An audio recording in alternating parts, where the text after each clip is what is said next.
আপনার পুতের বউকে বিচ্ছেদ করাতে আপনি ছেলের ওখান থেকে বিচ্ছেদ করাতে চান? হ্যাঁ হ্যাঁ, একবারে মনে তো সরাই দেবেন আপনি। আচ্ছা আচ্ছা। দেখা যাচ্ছে যাতে ক্ষতি না হয় সেরকম করবেন, মানে যাতে আর খোঁজ খবর না নেয়, আর দেখা যাচ্ছে যে মানে অতিরিক্ত ঘৃণা করে, বুঝছেন, মানে সই না দেখতে পারে। হায় রে মা রে, আফসোস আপনার প্রতি। এই বাংলাদেশে এমন কোনো পরিবার দেখাতে পারবে না, কোনো পুত্রবধূ কখনো হুজুরের কাছে যায় নাই যে আমার শ্বশুর এবং শাশুড়ির সম্পর্কটা যেন বিচ্ছিন্ন হয়ে যায়। কিন্তু অথচ আমাদের এই বাংলাদেশে হাজারো বাবা মা আছে, তারা চায় তাদের ছেলে এবং ছেলের বউয়ের যেন সংসারটা যেন ভেঙে যায়, ছেলে যেন তার বউয়ের প্রতি যেন ভালোবাসার আকৃষ্ট যেন না হয়।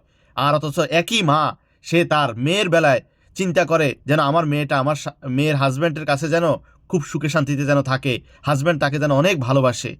চিন্তা করেন, হায় রে মা, আপনার এই দুই মুখী নীতি কেন আপনার মাঝে? উভয়টা তো আপনার সন্তান, আপনি কেন আপনার ওই ছেলেটার মর্মটা বুঝলেন না? একটা ছেলের মনের ভালোবাসা তার স্ত্রীর কাছে, স্ত্রীর ভালোবাসা তার স্বামীর কাছে। আপনিও তো এই সময়টা পার করে গেছেন, আপনি কি ভুলে গেছেন? ইসলামের দৃষ্টিতে কোনো মানুষ যদি কোনো জাদুকরের কাছে যায়, কোনো জিন ভূতের আশ্রয় নেয় সাহায্যের জন্য, আর সে যা বলে এবং তা বিশ্বাস করে নেয়, তার প্রথমত 40 দিনের ইবাদত বন্ধ।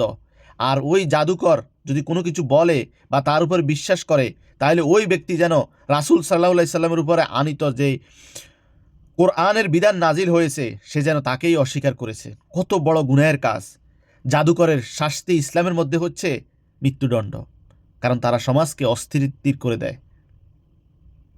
ভিডিওটা ভালো লাগলে অবশ্যই শেয়ার করে দেবেন।